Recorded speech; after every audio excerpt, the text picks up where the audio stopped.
हाँ जी, good morning everyone. अब हम आगे कर रहे हैं चैप्टर ऑडिट रिपोर्ट का ट्रू एंड फेयर। वो क्या कहते हैं कि कंपनीज एक्ट जो है वो क्या कहते हैं जब बनाया गया था बहुत पहले 1913 के अंदर, तो दो शब्द आए थे, ट्रू एंड करेक्ट, उनको यूज़ किया गया। बट जब companies act 2013 over a period of time amendments हुई, तो कंपनीज एक्ट 2013 अमेंडेड क्या कहता है कि ट्रू एंड फेयर जो है इन दो वर्ड्स को यूज़ किया जाएगा।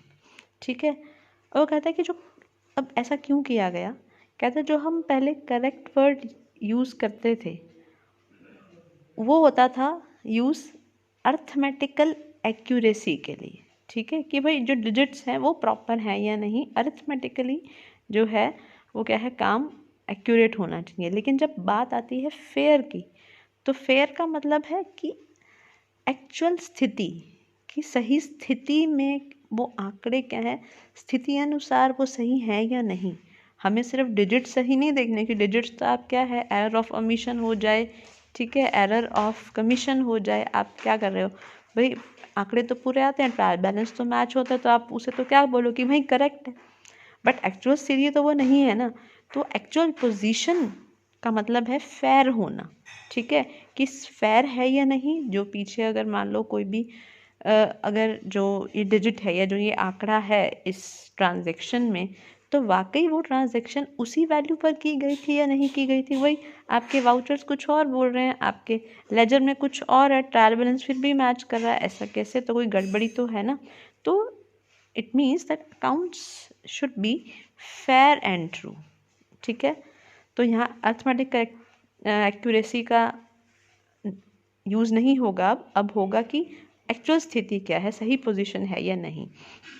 तो करेक्ट वर्ड बताता था फाइनेंशियल डिटेल्स करेक्ट हैं अर्थमेटिक पॉइंट ऑफ व्यू से, बट ये नहीं बताता था कि फाइनेंशियल डिटेल्स जो हैं वो पोस्ट की गई हैं। ठीक है, कि वो details posting the actual state, क्या वो ऑर्गेनाइजेशन की सही स्थिति बता रही हैं या नहीं बता रही, वो आपका ये बताता था कि मतलब कि करेक्ट जो है वो फाइनेंशियल डिटेल्स बता रहा है, अर्थमेटिकल एक्यूरेट है अर्थमेटिकली, लेकिन सही स्थिति ऑर्गेनाइजेशन की क्या है, सही पोजीशन उनकी ऑब्वियस बात है भाई, आपकी फाइनेंशियल एसेट्स जो हैं वो एक्चुअल में तो क्या है, आपने शो कर रखी हैं फिगर्स इस तरह से कि हाँ भाई आपकी एसेट्स बहुत अच्छी हैं, लेकिन आप क्या है रेगुलरली डेप्रिसिएशन नहीं लगा रहे हैं। ठीक है, और उससे आप डेप्रिसिएशन लगाने के बाद जो एट प्रेजेंट उसकी वैल्यू है मार्केट में वो इतनी गिरती जा रही है, तो इसका मतलब क्या, आपकी एक्चुअल स्टेट ऑफ ऑर्गेनाइजेशन जो है वो तो क्या डिट्रॉयट हो रही है ना। तो फिर इसीलिए वो करेक्ट जो वर्ड था वो क्या था, वो एक्चुअल स्टेट ऑफ ऑर्गेनाइजेशन को कंसीडर नहीं करता था। लेकिन जो फेयर वर्ड है वो क्या है, प्रॉपर फेयर पोजीशन बताता है ऑर्गेनाइजेशन की। ठीक है, और कंपनी के शेयर होल्डर्स जो हैं, आपकी एक्चुअल शेयर होल्डर्स जो हैं कंपनी के, वो कंसर्न होते हैं किससे, एक्चुअल पोजीशन क्या है, कंपनी कहाँ स्टैंड करती है, उसकी वैल्यूएशन एसेट्स एंड लायबिलिटीज़ की क्या है, उसकी गुडविल सही से वैल्यूएटेड है या नहीं, फिगर्स नहीं देखती, वैल्यूएशन प्रॉपर है या नहीं, वो प्रॉपर रिसर्च कर, जब इन्वेस्टिगेशन भी हमने बात की थी, वो क्या कहते हैं, प्रॉपर एक इन डेप्थ रिसर्च किया जाता है, कनेक्टेड पार्टीज़ जो होती हैं कंसर्न, बहुत से कॉरेस्पॉन्डेंसेस किए जाते हैं एक एक सही चीज़ों को सही तरीके से देखने के लिए। ठीक है, तो मतलब कि फेयर का मतलब क्या है कि सही स्थिति। तो अगर the word true and fair, इसलिए जो है आपका ट्रू और फेयर वर्ड यूज़ किया जाता है उनके द्वारा। अब देखिए, तो ये मान लिया जाता है कि प्रॉफिट एंड लॉस जो है और आपकी बैलेंस शीट जो है वो क्या है, आपकी एज़ पर कंपनीज एक्ट है या नहीं, ये फेयर वैल्यू का मीनिंग है कि एक्ट के कुछ प्रोविजंस हैं, कुछ प्रावधान हैं, कुछ रूल्स हैं जो ये कहते हैं कि भाई प्रॉपरली एसेट का डेप्रिसिएशन लगना चाहिए, उसका प्रोविजन बनाना चाहिए, आपके बैड डेब्ट्स जो होते हैं उनका प्रोविजन बनाना चाहिए। ठीक है, आपको कुछ चीज़ें अमोर्टाइज करनी है over a period of time. ठीक है, P&L के अंदर से। ठीक है, तो वो क्या है, प्रॉपरली एक्ट के अकॉर्डिंग P&L बैलेंस शीट बन रहा है, that shows the fairness of that financial position, fairness about the financial position of an organisation. और ये बताती है कि बैलेंस शीट ऑर्गेनाइजेशन की क्या है, किसी फेयरनेस और क्या बताएगी कि बैलेंस शीट एक संस्था की फ्री है विंडो ड्रेसिंग से, सीक्रेट रिजर्व से, कि कोई भी आंकड़ों को इन्फ्लेट नहीं किया गया है कि लोन पाने के लिए या एक्चुअल में कि ज़्यादा इन्वेस्टमेंट्स पाने के लिए। तो फेयर मतलब क्या, सही स्थिति कि कोई आंकड़े बढ़ा चढ़ा कर नहीं बताए गए हैं, कोई सीक्रेट रिजर्व नहीं क्रिएट किए गए हैं। और फेयर वैल्यू क्या, फेयर क्या बताता है वर्ड, कि ऑर्गेनाइजेशन के अकाउंट जो है वो ओवर या अंडर स्टेटेड नहीं है, कि आंकड़ों को ऐसे नहीं कि बहुत ज़्यादा या बहुत कम दिखा दिया गया हो। कंपनीज एक्ट 2013 के अकॉर्डिंग ऑडिटर जो है वो वर्ड्स यूज़ करेगा ट्रू एंड फेयर अपनी ऑडिट रिपोर्ट के अंदर। इसलिए ज़रूरी है क्या कि एनुअल अकाउंट्स कंपनीज के हैं वो क्या है, आपके फेयर डिस्क्रिप्शन दे कंपनी की, ठीक है। तो फेयर डिस्क्रिप्शन दे, एक्चुअल स्थिति बताएं, ठीक है, एज पर कंपनीज एक्ट। तो अगर वर्ड यूज़ करो ट्रू एंड फेयर, तो स्थिति भी होनी चाहिए, डिस्क्रिप्शन फेयर होनी चाहिए। अब देखो कि क्या ट्रू एंड फेयर है, तो ऑडिटर को ये इश्यूज देखने पड़ेंगे जब बात आती है कि ट्रू एंड फेयर, सही स्थिति बताई जा रही है नहीं बताई जा रही, तो ये इश्यूज देखने पड़ेंगे। क्या कि कंपनी द्वारा आपके जो accounts of books of accounts थे वो प्रॉपरली मेंटेन किए जा रहे थे या नहीं किए जा रहे थे, वो बताएगा कि फेयर है या नहीं है। कंपनी के जो अकाउंट्स थे, ठीक है, वो क्लियर व्यू दे रहे हैं बिजनेस का या नहीं दे रहे, इससे पता चलेगा वो सच है या नहीं, स्थिति सही है या नहीं। कंपनी ने जो भी अक्रूड इनकम रिसीव की है या नहीं की है, अगर अगर रिसीव की है तो वो एडिक्वेटली सही से रिकॉर्ड की है यही नहीं या नहीं की, ये होती है फेयरनेस बताना। अगर जो खर्चे कंपनी ने की हैं कंपनी से रिलेटेड या नहीं किए हैं, क्या वो खर्चे सही से किए गए हैं या नहीं किए गए, रिकॉर्ड किए गए नहीं, कि ऑथराइज्ड पर्सन द्वारा ही क्या किए, साइन करने के बाद ही वो खर्चे किए गए हैं या नहीं किए गए, ये होती है फेयरनेस। तो धांधली कहीं नहीं होगी। कैपिटल रेवेन्यू के एक्सपेंसेस जो हैं उनको अलग अलग किया रखा गया है या नहीं, पता चला रिवेन्यू एक्सपेंडिचर को आप कैपिटल एक्सपेंडिचर बता रहे हो, कैपिटल एक्सपेंडिचर को रिवेन्यू एक्सपेंडिचर बता रहे हो, तो फिर तो वो क्या हो गया आपका भाई आंकड़े तो आप ठीक कर रहे हो कि पता है भाई लायबिलिटी साइड मैच करनी है, चाहे वहाँ दिखा दो या वहाँ दिखा दो, फ़र्क नहीं पड़ता, लेकिन लायबिलिटी साइड तो वही रहेगी, उसका टोटल तो वही आ जाएगा। बट समस्या क्या है आपकी, आपने जगह गलत डाल दी, तो वो फेयर नहीं है ना। तो एक्चुअल स्थिति तब सही रहेगी जब आप उन्हें सेपरेट दिखाओगे, जो रिवेन्यू एक्सपेंसेस है उसमें रिवेन्यू में डालो, कैपिटल एक्सपेंडिचर्स को कैपिटल एक्सपेंडिचर्स में डालो। तो खर्चे जो मैनेजमेंट ने किए और जो ऑफिशियल्स ने जो किए, वो क्या खर्चे सही किए या नहीं किए, अप्रोप्रिएट हैं या नहीं। appropriate provision for known as well as contingent liabilities has been made or not। तो जो भी आपके contingent liabilities के regarding जो भी provisions हैं वो बनाए गए हैं या provisions अप्रूव सही तरीके से नहीं बनाए गए, ये बताना भी क्या है, एक fairness शो करना है। required assets have been valued appropriately or not, assets का valuation जो है वो properly किया गया है या नहीं किया गया, assets करेक्टली वैल्यू की गई हैं नहीं की गई, ज़्यादा या कम तो वैल्यूड नहीं कर दी। इनकम ऑन एक्सपेंसेस जो थे प्रीवियस ईयर के ऊपर, ठीक है, पिछले साल जो भी खर्चे थे या जो भी इनकम्स थी, अगर वो प्रॉफिट एंड लॉस में इंक्लूडेड हैं तो उनको क्या करना पड़ेगा, अलग अलग शो करना पड़ेगा, ठीक है। आपको अगर कोई पिछले खर्चे कंसिडर किए गए हैं इस साल के प्रॉफिट एंड लॉस के अंदर या इनकम्स, तो उनको भी सेपरेटली डिस्क्लोज करना पड़ेगा।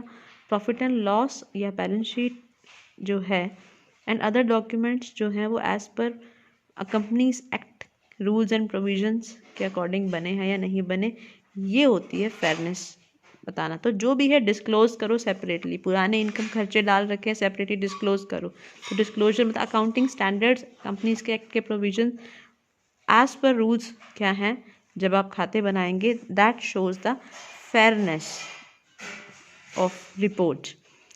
ऑडिटर को क्या है अपना 100% गारंटी देनी है कि एक्यूरेसी है अकाउंट्स के अंदर, ठीक है। और वो गारंटी 100% वो गारंटी नहीं देता कि वो एक्यूरेट है, वो सिर्फ एक अपना ओपिनियन देता है कि हाँ मेरे लेवल के ऊपर मैंने फेयरनेस लाने की कोशिश की है। लेकिन ऑडिटर अगर नेग्लिजेंट पाया जाता है अपने व्यूज़ को एक्सप्रेस करने में, तो वो गिल्टी माना जाएगा कोताही बरतने की वजह से, नेग्लिजेंसी की रीज़न की वजह से। अब जब रिपोर्ट प्रिपेयर की जाती है तो क्या चीज़ें मैटर्स ध्यान में रखने हैं। कहते देखो उसमें क्या है, आपका अच्छी रिपोर्ट के अंदर क्या होना चाहिए, रिपोर्ट की लैंग्वेज इजी होनी चाहिए, ऑर्डिनरी हो कि सबको समझ में आ जाए, क्योंकि इंटरेस्टेड पार्टीज बहुत सारी हो सकती हैं, तो उनके इंटेलेक्चुअल लेवल के अकॉर्डिंग होनी चाहिए लैंग्वेज। रिपोर्ट को पैराग्राफ्स के अंदर डिवाइड किया होना चाहिए, ये नहीं कि घचमच मचा दी, सारा इकट्ठा एक पेज पे राम कहानी लिख दी। तो पैराग्राफ्स में हो कि पर्सन को हाँ लगे कि हाँ इसमें ये बात कही गई, इसमें ये बात की गई है, ठीक है।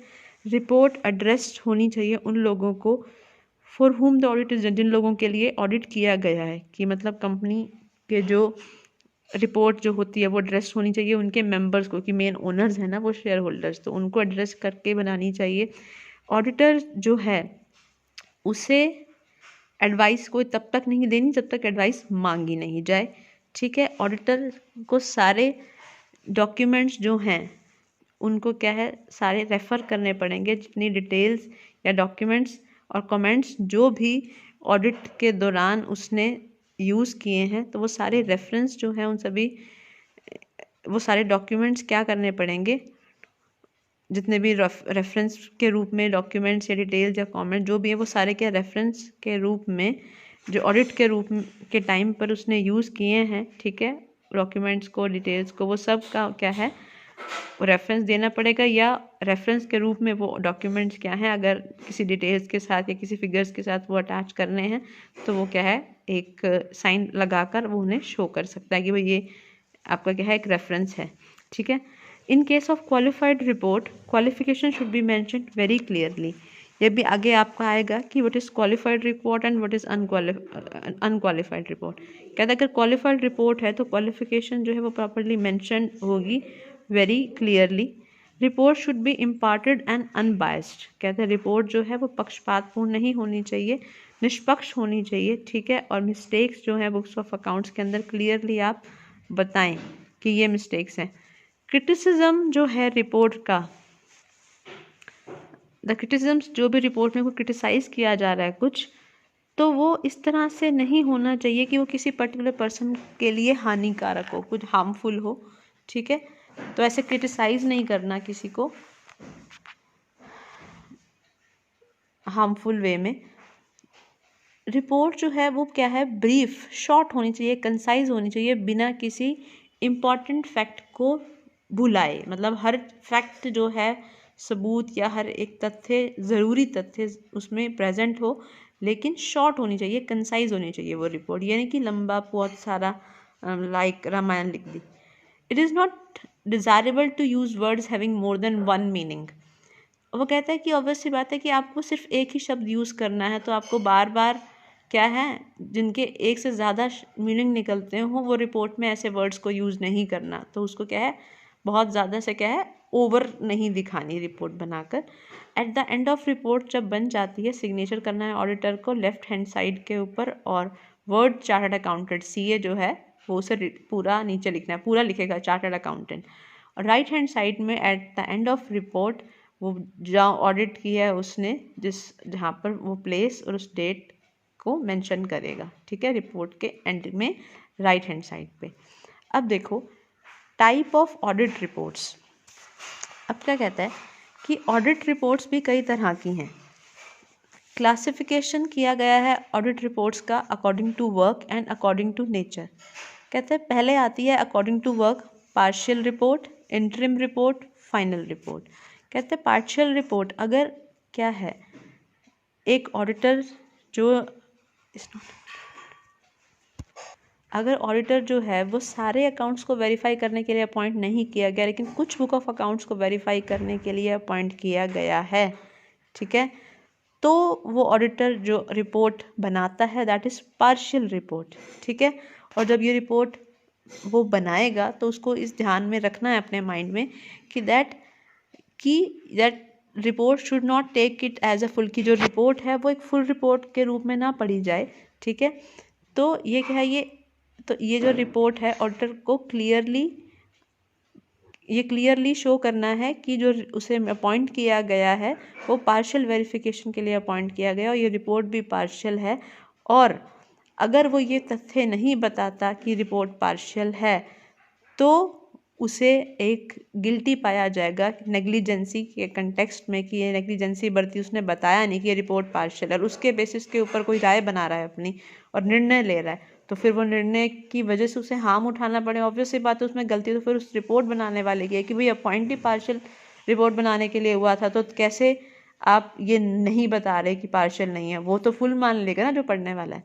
इंटरिम रिपोर्ट जब क्या किया जाता है, मिडिल ऑफ द ईयर एक स्पेशल इशू के रिगार्डिंग रिपोर्ट बनाई जाती है, उसको इंटरिम रिपोर्ट बोलते हैं। नॉर्मली ये रिपोर्ट जो है इंटरिम डिविडेंड डिक्लेयर करने के टाइम पर बनाई जाती है, अगर जब सेंट्रल गवर्नमेंट इशू करती है ऑर्डर कि भाई ये क्या है मिड ऑफ द ईयर आपको ये रिपोर्ट बनाकर देनी है, तब इंटरिम रिपोर्ट बनाई जाती है। फाइनल रिपोर्ट क्या है, जब सारा ऑडिट हो जाता है पूरे बिजनेस का तो रिपोर्ट बनती है, जो ऑडिट रिपोर्ट वो क्या होती है, फाइनल रिपोर्ट होती है। ठीक है, और जनरली ये सिर्फ फाइनल रिपोर्ट ही बनाई जाती है, पार्शियल इंटरिम कोई बनाई नहीं जाती।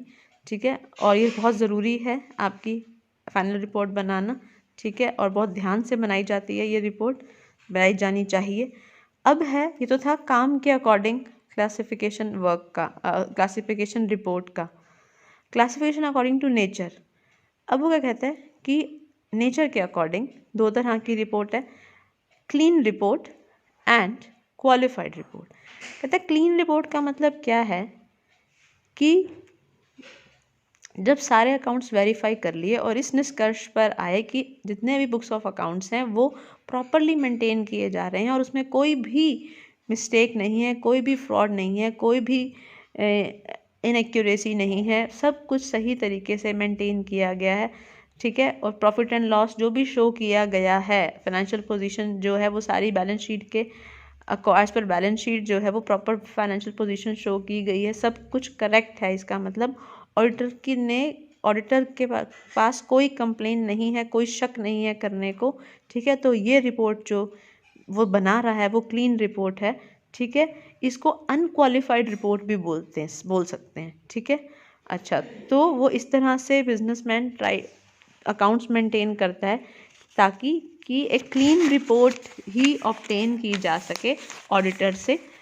तो और ये क्या है, अगर क्लीन रिपोर्ट है या अनक्वालिफाइड रिपोर्ट है तो गुडविल ऑर्गेनाइजेशन की बढ़ती है अगर ऐसी रिपोर्ट क्या है बनाई जाती है। तो अब देखो क्वालिफाइड रिपोर्ट का मतलब क्या है कि अगर ऑडिट के दौरान ऑडिटर को कोई डिस्क्रिपियंसीज, मतलब कि भाई कुछ गलतियां नज़र आ रही हैं कि भाई कुछ मिस प्रैक्टिसेस की जा रही हैं, इरेगुलरिटीज़ उसको शो हो रही हैं, फ्रॉड शो हो रहे हैं, या बुक्स ऑफ अकाउंट में कोई डेफिशिएंसी शो हो रही है और वो पूरी तरह से सेटिस्फाई नहीं है कि भाई P&L और बैलेंस शीट वो फेयर वैल्यू शो कर रहे हैं ऑर्गेनाइजेशन के फाइनेंशियल ट्रांजैक्शंस की।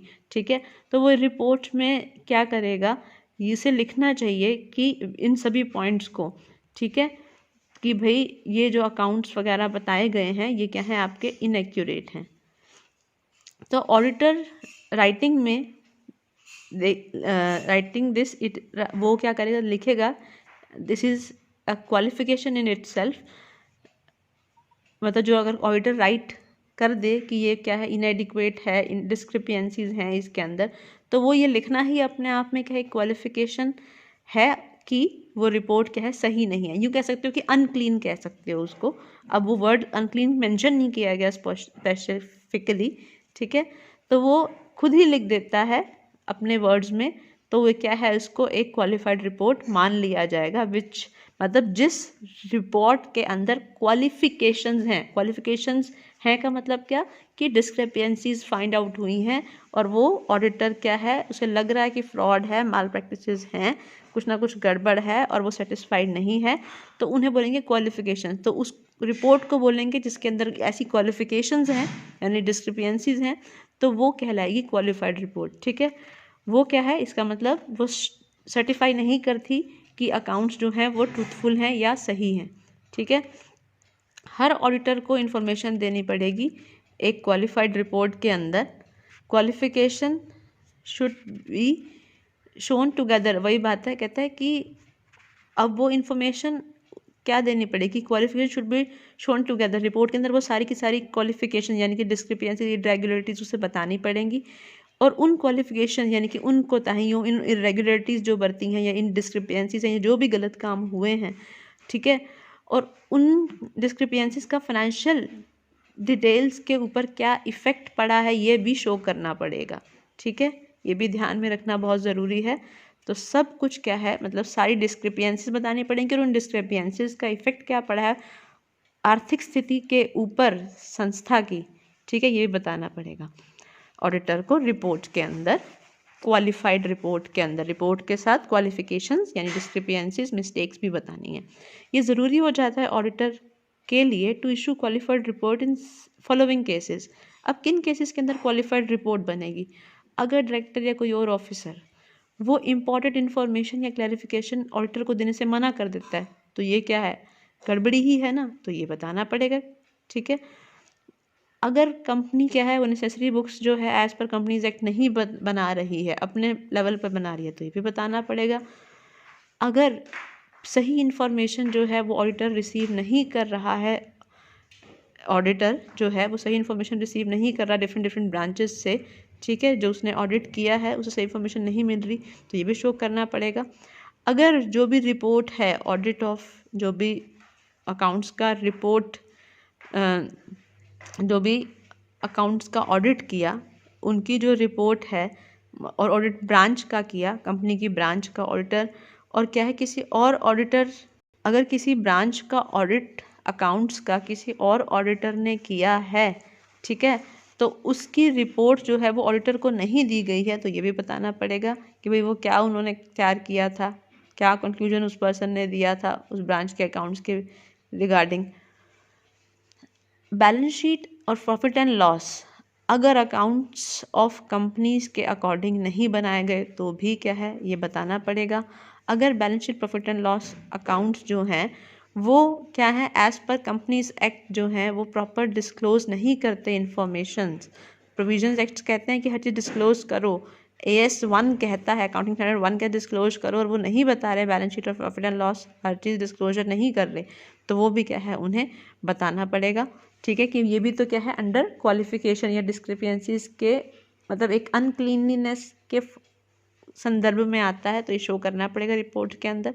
मतलब कि ये केसेस हैं कि इस केसेस के अंदर आपकी क्या है क्वालिफाइड क्वालिफिकेशंस यानी कि ये अनक्लीनलीनेस शो होती है, इस केस में आपकी क्वालिफाइड रिपोर्ट्स बनेंगी, ठीक है। अच्छा, अगर डेप्रिसिएशन के रिगार्डिंग या बैड डेब्ट्स के रिगार्डिंग, कंटीजेंट लायबिलिटीज़ के रिगार्डिंग सफिशेंट प्रोविजन नहीं बना के रखा गया, तो ये भी गलती है। इस केस में भी क्या किया जाएगा, क्वालिफाइड रिपोर्ट बनाई जाएगी। अगर अकाउंटिंग प्रिंसिपल्स जो हैं वो फॉलो नहीं किए गए कंसिस्टेंट बेसिस पे, तब भी क्या है आपका ये रिपोर्ट बनाई जाएगी आपकी क्वालिफाइड रिपोर्ट। ऑब्वियस सी बात है प्रिंसिपल ही फॉलो नहीं कर रहे। अगर एसेट्स का फेयर वैल्यूएशन नहीं किया गया, ठीक है, और एक मेथड ऑफ वैल्यूएशन में प्रॉपर चेंजेस नहीं किए गए, तो वो भी क्या करना पड़ेगा, बताना ज़रूरी है ये चीज़, ठीक है, कि भाई प्रॉपर वैल्यूएशन नहीं किया गया और proper changes method of valuation में भी change over a period of time करना होता है, वो भी नहीं किया गया, तो वहाँ पर भी क्या है कि ये क्या है डिस्क्रिपेंसी है, अनक्लीनलीनेस है, तो क्या है क्वालिफाइड रिपोर्ट बनेगी या रिपोर्ट में मेंशन होगा कि ये प्रॉब्लम है, ये डिस्क्रिपेंसी है। अगर डिफ़ॉल्ट किया जाता है in following provisions of the Companies Act such as giving remuneration to director against the provision of act कहता है कि remuneration director का बनता ही नहीं है, ठीक है, और वहाँ पर क्या है अकॉर्डिंग उसके अगेंस्ट जाकर डिफ़ॉल्ट किया गया है provisions of Companies Act के बियॉन्ड जाकर, तो क्या किया जाएगा, तो ये भी क्या है एक तरह से डिस्क्रिपेंसी ही है, ठीक है, तो आपकी क्वालिफाइड रिपोर्ट में मेंशन होगा। अच्छा, अगर जब examination of books of accounts is not up to the general accepted level, अगर जो भी बुक्स ऑफ अकाउंट्स का एग्जामिनेशन है, ठीक है, वो एक्सेप्टेड लेवल ऑफ ऑडिटिंग के लेवल पर वो क्या है प्रॉपर ढंग से एग्जामिन नहीं किया गया है, मतलब एक लेवल होता है ऑडिटिंग का, ठीक है, एग्जामिनेशन का, कि भाई इस लेवल तक आपको, इस एक्सटेंट तक आपको इस इस गहराई तक जाकर आपको क्या करना है, बुक्स का एग्जामिनेशन करना है और वो उस स्टैंडर्ड्स के अकॉर्डिंग क्या है एग्जामिनेशन नहीं किया गया। सपोज मतलब कि क्लाइंट्स सपोज कि कि वेरिफिकेशन किस लेवल तक करनी थी, क्लाइंट जो है मतलब कि क्लाइंट ने स्पेसिफाई कर रखा था कि भाई आपको वेरिफिकेशन इस लेवल तक करनी है, आपको इतनी इतनी डिटेल, चाहे वो रैंडम है, डिटेल में ये हर चीज़ आपको वेरिफिकेशन करनी है, ठीक है। तो वो एक्सेप्टेड लेवल के अकॉर्डिंग नहीं की तो भी एक प्रॉब्लम है।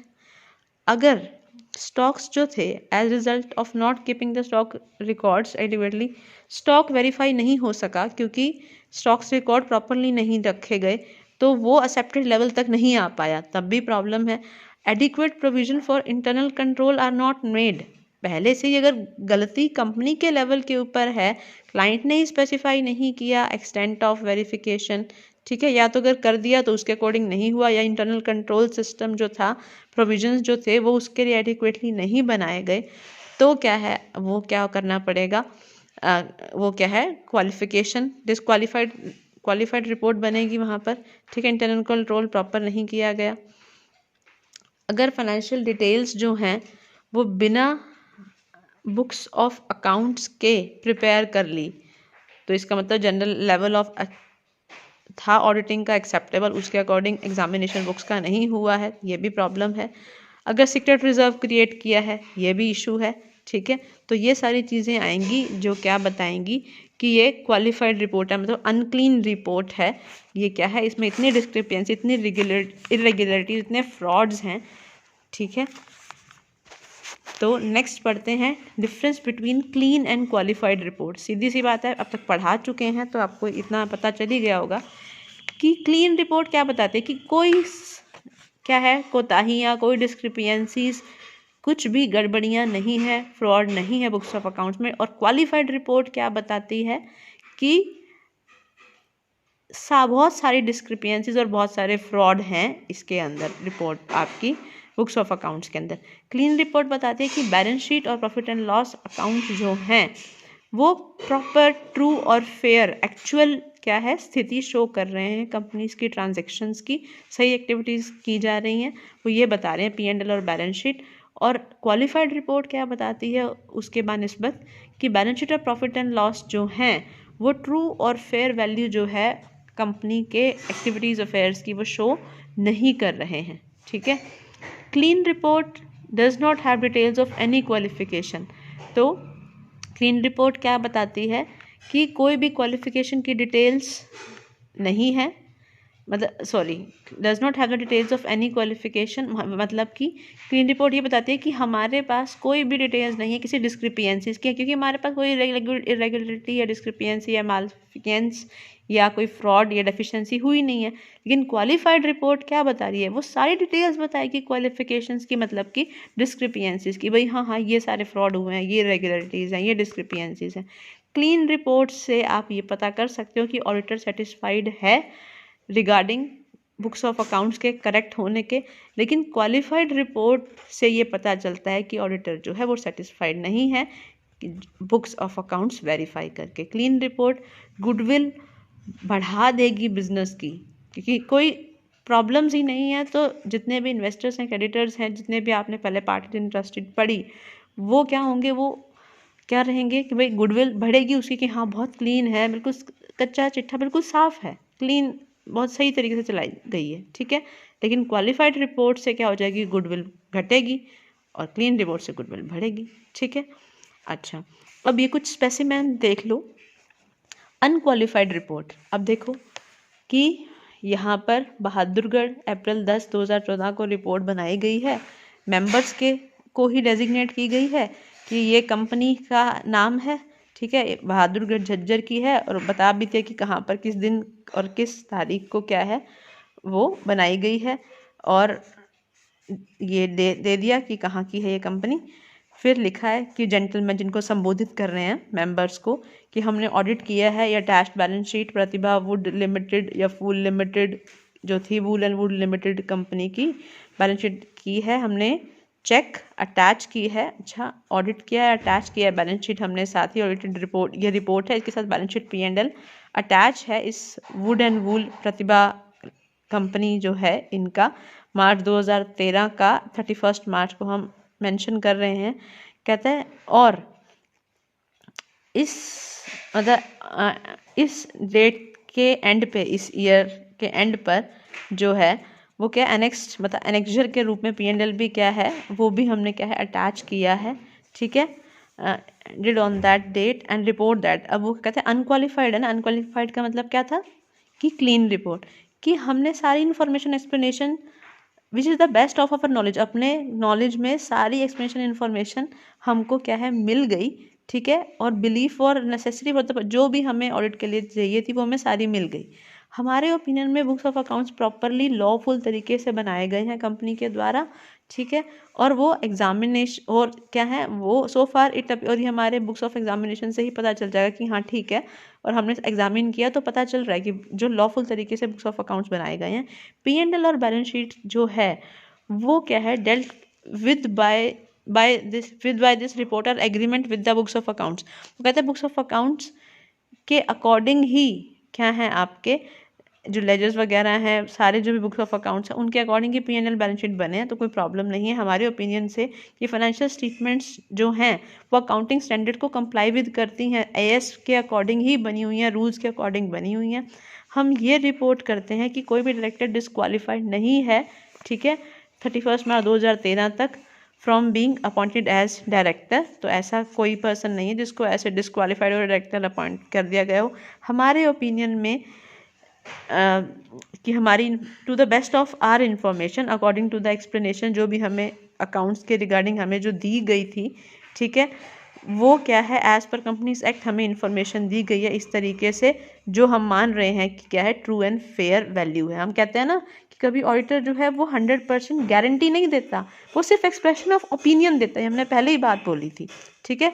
तो वो ये कह रहा है कि हाँ एज पर जो हमने देखा हमारा ओपिनियन के अकॉर्डिंग ये क्या है बिल्कुल क्लीन है, हर चीज़ कोई डिस्क्रिपेंसी नहीं है। तो ये स्पेसिमेन हो गया क्लियर या क्लीन रिपोर्ट या अनक्वालिफाइड रिपोर्ट का, ठीक है। अच्छा, और हम क्या कहते हैं कि in case balance sheet of the state of affairs जो है, अच्छा इन द केस ऑफ ये स्टेट ऑफ अफेयर्स और इन केस ऑफ P&L, मतलब ये सारा आपका क्या है एनेक्जर दे रखा है कि जो अटैच हुआ है। अब फिर एंड में बता दे कि किस दिन बनी है, किस डेट को बनी है, कहाँ पर बनी है, सॉरी ये आपका राइट हैंड साइड लिखेगा और यहाँ उसका नाम होगा और यहाँ अपना नीचे लिखेगा मैं चार्टर्ड अकाउंटेंट है वो, तो ये अपना CA लिखेगा, चार्टर्ड अकाउंटेंट लिखेगा। अब clean report of a company with branches, अब अगर ब्रांचेस के साथ है, ठीक है, अब वो ब्रांच की वर्डिंग चेंज हो जाएगी, ठीक है। तो सेम अभी वैसा ही चल रहा है, पूरा का पूरा वो नाम वही है। तो उन्होंने क्या कहा कि भाई ये हमने ब्रांच का ये देखा है कि हमने सारी इन्फॉर्मेशन एक्सप्लेनेशन वही क्लीन है, तो प्रॉपर सही बताया कि हमारे ओपिनियन के अकॉर्डिंग जो है वो लॉ के अकॉर्डिंग रखी गई थी, ठीक है। और हमें सब कुछ क्या है एडिक्वेट प्रॉपर रखी गई थी। We have been receive from branches not inspected, हमने इंस्पेक्ट नहीं की बट हमें सब कुछ क्या है मिल गया था, ठीक है। सारी एक्सप्लेनेशन इन्फॉर्मेशन जो हमें चाहिए थी वो हमें मिल गई थी। वो क्या है रिस्पेक्टिव ऑडिटर्स जो थे ब्रांच के ऑडिटर्स, उन्होंने क्या है ऑडिट ऑलरेडी कर रखी थी इसलिए हमने इंस्पेक्ट नहीं की, वो सही से क्या थी रिपोर्ट्स जो थी वो हमें क्या थी सारी उनकी ऑडिट की हुई रिपोर्ट्स ब्रांचेस को हमें मिल गई थी। अच्छा, और हमने डील कर दिया जैसे उसको हमने डील करना था रिपोर्ट बनाते हुए, जो हमें सही लगा हमारे अकॉर्डिंग। स्टेटमेंट्स जो है फाइनेंशियल स्टेटमेंट्स स्टैंडर्ड्स के अकॉर्डिंग हैं, ठीक, कोई डिस्क्वालीफाइड नहीं है डायरेक्टर, बैलेंस शीट प्रॉपर है आपका as per books of accounts बनाई गई है, तो हमारी इन्फॉर्मेशन के अकॉर्डिंग एक्सप्लेनेशन सारी सही हैं एज पर कंपनीज एक्ट हैं, ठीक है। बाकी वो एनेक्जर्स क्या हैं अटैच कर रखे हैं सेम पीछे की तरह, क्या है वो अपना नाम और CA चार्टर्ड अकाउंटेंट लिख देगा, जो CA होगा और कब बनी है कहाँ बनी है वो डेट वो प्लेस डाल देगा। अब क्वालिफाइड रिपोर्ट का एग्जांपल आ गया, मतलब कि जहाँ पर अगर डिस्क्रिपेंसीज हैं तो नेम प्लेस वो सब कुछ वही है, ठीक है। अब वो क्या कह रहा है कि क्वालिफाइड मतलब कि जहाँ डिस्क्रिपेंसीज है कि we have obtained all the information explanation which is to the best of our knowledge and believe for necessary for the purpose of our audit. कहते हैं हमें सारी इन्फॉर्मेशन एक्सप्लेनेशन जो हमारे ऑडिट पर्पस के लिए चाहिए थी हमें मिल गई। हमारे ओपिनियन के अकॉर्डिंग जो भी प्रॉपर बुक्स ऑफ अकाउंट्स जो थे एज पर लॉ की रखे गए हैं कंपनी द्वारा, ठीक है, जो as far as it appear जो मतलब हमने बुक्स एग्जामिन किया उसके अकॉर्डिंग में यही लगता है कि books of accounts properly lawful तरीके से क्या है रखे गए हैं। बैलेंस शीट वगैरह जो है वो as per books of accounts बनाई जा रही है, ठीक है, आपके प्रॉपर लेजर्स बनाए जा रहे हैं।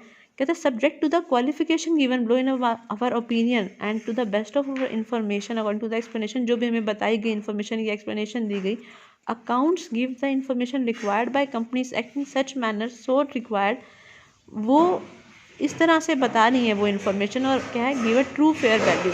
कहते हैं in case of balance sheet of state of affairs of company as at 31 March 2013 और in case of P&L of the year ended on that date, तो प्रोविजन ऑफ डेप्रिसिएशन और मशीनरी का जो प्रोविजन डेप्रिसिएशन का था वो इनएडिक्वेट था। यहाँ पर वो डिस्क्रिपेंसी बता रहा है कि कहाँ कहाँ, यहाँ तक ठीक है, वो कह रहा है डेप्रिसिएशन का प्रोविजन सही नहीं है आपका, ठीक है, ये इनका जो वो क्या था प्रोविजंस जो थे डेप्रिसिएशन के रिगार्डिंग, प्लांट एंड मशीनरी के रिगार्डिंग इनएडिक्वेट थे, सही नहीं थे, जितना बनना चाहिए था डेप्रिसिएशन का अमाउंट वो नहीं था उतना, ठीक है। स्टॉक का वैल्यूएशन जो है वो मार्केट प्राइस पे किया गया और कॉस्ट प्राइस से वो बहुत ज़्यादा है, ऐसा होता तो नहीं है एज पर अकाउंटिंग प्रिंसिपल्स, ठीक है, तो वो चीज़ गलत है, डिस्क्रिपेंसीज यहाँ तो है ही, तो इसका मतलब क्या है ओवर वैल्यू कर दिया। अच्छा, ओवर वैल्यूएशन ऑफ स्टॉक कर रखे तो ये भी गलत है। तो कोई भी प्रोविजन नहीं बनाया गया डाउटफुल डेट्स के रिगार्डिंग, ठीक है, और हालांकि इतने सारे जो बैड डेट्स हैं वो बहुत पुराने हैं, फिर भी क्या कोई प्रोविजन नहीं बनाया गया। एसेट्स भी वैल्यूएशन उनका ढंग से नहीं किया गया। एप्रोप्रिएट प्रोविजन जो है for known as well as contingent liabilities has not been made, जो भी कंटीजेंट लायबिलिटीज़ के लिए प्रोविजन बनाने हैं वो भी एप्रोप्रिएट तरीके से क्या है कंटीजेंट लायबिलिटीज़ के लिए प्रावधान जो है वो नहीं बनाए गए, कैसे डील किया जाएगा उनको।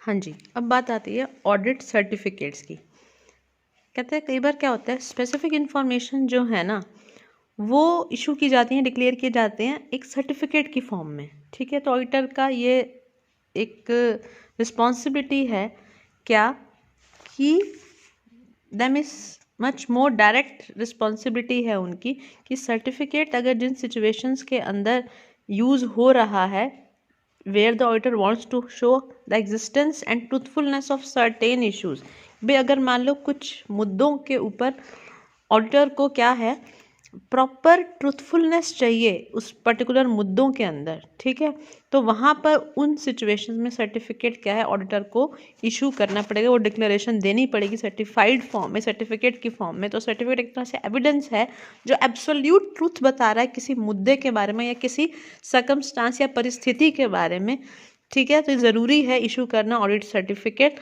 अब ये कैसे कैसे सिचुएशंस हो सकती हैं जब ऑडिट सर्टिफिकेट इशू किया जाएगा।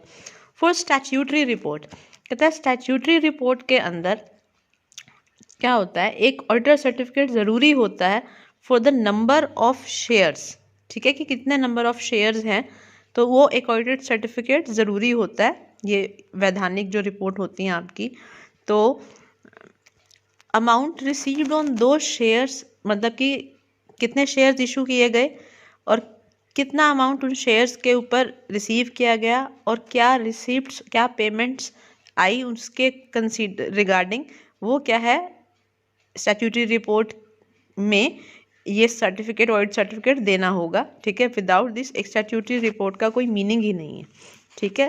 ये कंपनी को बताना पड़ता है कि वो कितने शेयर्स इशू किए, कितना पैसा आया, कितने नंबर थे। प्रोस्पेक्टस के केस में ये भी एक सर्कमस्टांस है कि अगर एक एग्जिस्टिंग कंपनी प्रोस्पेक्टस इशू करती है, नए शेयर्स इशू करती है, तो जब प्रोस्पेक्टस इशू करती है नए शेयर इशू करने के लिए, तो प्रोस्पेक्टस के साथ उससे ऑडिटर का सर्टिफिकेट भी बताना होगा जिसमें क्या होगा प्रॉफिट एंड लॉस सर्टिफाई होगा, एसेट्स एंड लायबिलिटीज़ और जो डिविडेंड पिछले 5 सालों में दिया गया है वो क्या है बिल्कुल वो वेरीफाई करके बताया जाएगा कि भाई ये एसेट्स लायबिलिटीज़ हैं, ताकि एक विश्वसनीयता बनी रहे और वो डिसीजन उन 5 साल के प्रॉफिट्स के बेसिस के ऊपर ले पाए। ऑडिटर के सर्टिफिकेट के बेसिस के ऊपर जो उसने सर्टिफाइड किया है P&L इतना है, ये सिचुएशन रही है पीछे प्रॉफिट्स के पिछले 5 साल और ये एसेट लायबिलिटीज़ हैं, ठीक है। तो प्रॉस्पेक्टस इशू करते हुए उससे क्या है ये भी प्रॉस्पेक्टस के साथ क्या है अटैच करना पड़ेगा। लिक्विडेशन के टाइम पर कंपनी की सॉल्वेंसी के बारे में डिटेल्स जो है वो क्या है जो डायरेक्टर्स ने दी हैं at the time of liquidation, ठीक है, वो रेलिवेंट हैं आपकी, अगर क्या है, तभी रेलिवेंट है अगर उसके साथ ऑडिट सर्टिफिकेट मेंशन है, गिवन है। तो इंपोर्ट लाइसेंस, कुछ रूल्स होते हैं इंपोर्ट लाइसेंस के लिए, तो ज़रूरी है वहाँ पर भी क्या है, ऑडिटर का सर्टिफिकेट अटैच होना चाहिए एप्लीकेशन फॉर लाइसेंस के साथ साथ। जब इंपोर्ट करना है आपको तो ऑडिटर का सर्टिफिकेट होना चाहिए। वही बात है ना कि फाइनेंशियल पोजीशन बता रहे हो स्पेशल सर्कमस्टांस के अकॉर्डिंग कि हाँ भाई कि ये सर्टिफाई करता है, तो इसके बेसिस पे हम रिलाई कर सकते हैं कि हाँ वो ऑडिटर आगे इंपोर्ट लाइसेंस देने वाले पर्सन या जो भी अथॉरिटी है कि हाँ लाइसेंस दिया जाए या नहीं दिया जाए, तो एप्लीकेशन के साथ सर्टिफिकेट क्या है अटैच करना होगा। तो इसके बिना इंपोर्ट लाइसेंस क्या है नहीं मिलेगा। फॉर अदर पर्पजेज कहता है टैक्सेशन का अमाउंट कंप्यूट करना है, उसके लिए ऑडिट सर्टिफिकेट की रिक्वायरमेंट है। फाइनेंशियल इंस्टीट्यूशन से लोन लेना है, उसके लिए सर्टिफिकेट की रिक्वायरमेंट है। ठीक है, तो बेसिकली ये क्या बता रहा है, ऑर्गेनाइजेशन के एक सही होने के क्लीननेस के बारे में बताएंगे ऑडिटर के सर्टिफिकेट।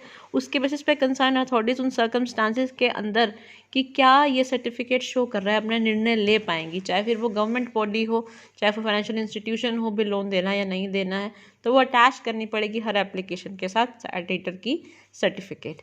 अब ऑडिटर रिपोर्ट और सर्टिफिकेट के अंदर डिफरेंस क्या है, ठीक है, अब देख लो, ऐसे देख लेते हैं। नेचर ये पढ़ लेना थोड़ा, ठीक है। तो हमने बात की भी थी कि रिपोर्ट सिर्फ एक्सप्रेशन ऑफ ओपिनियन है, ठीक है, ये गारंटी नहीं है रिपोर्ट, ये हमने पहले भी बात की थी, ठीक है। अच्छा, अब देखो nature, it is the specific information. Audit certificate के नेचर क्या है, स्पेसिफिक इन्फॉर्मेशन होती है उसके अंदर। ऑडिट रिपोर्ट के अंदर सारा एक्सप्रेशन ऑफ ओपिनियन होता है कि हर एक जो भी उसने वेरिफिकेशन की है उसके बारे में, ठीक है, कि वो ओपिनियन दे रहा है कि भाई हाँ ये चीज़ सब कुछ सही था या नहीं था। Approach, it is the auditor make a declaration regarding. Auditor क्या है, एक तरह से डिक्लेरेशन दे रहा है कि हाँ ये चीज़ एग्जिस्ट करती है। इसमें क्या है, ऑडिट रिपोर्ट के अंदर सर्टिफिकेट में डिक्लेरेशन है, ऑडिटर रिपोर्ट के अंदर क्या है, ऑडिटर प्रेजेंट करता है उसका अपना क्रिटिकल पॉइंट ऑफ व्यू, ठीक है, कि भाई यहाँ पर ये डिस्क्रिपियंसी है, वो पूरा बता रहा है ना, या तो सिर्फ एक कंटेक्स्ट में डिक्लेरेशन दे रहा है। लायबिलिटी, ऑडिटर की ज़्यादा लायबिलिटी है ऑडिट सर्टिफिकेट के केस के अंदर, ठीक है, और यहाँ पर ऑडिट रिपोर्ट के अंदर ऑडिटर की लायबिलिटी थोड़ी कम हो जाती है, क्योंकि यहाँ स्पेशल सर्कमस्टांसेस है, इसके बिना वो चीज़ उनको मिलेगी ही नहीं जिस पर्पस के लिए क्या है साथ में अटैच किया गया सर्टिफिकेट। अब पर्पस क्या है, ये फाइनेंशियल अगर रेज करना है, फाइनेंस रेज करना है, हमने बात की थी शेयर इशू कर रहे हैं तो उसके बेसिस पे ही वो रिलाई करेंगे ऑडिटर के सर्टिफिकेट के बेसिस पे ही। तो प्रोस्पेक्टस के रिगार्डिंग है, इंपोर्ट लाइसेंस के रिगार्डिंग है, कंपनी के लिक्विडेशन के रिगार्डिंग है, तो जो भी फाइनेंशियल मैटर है उसके रिगार्डिंग ऑडिट सर्टिफिकेट इशू किए जाएंगे। तो ये बहुत गंभीर मुद्दे हैं, तो इसीलिए क्या कहा था कि वो लायबिलिटी भी उसकी ऑडिटर की इधर सर्टिफिकेट में ज़्यादा है।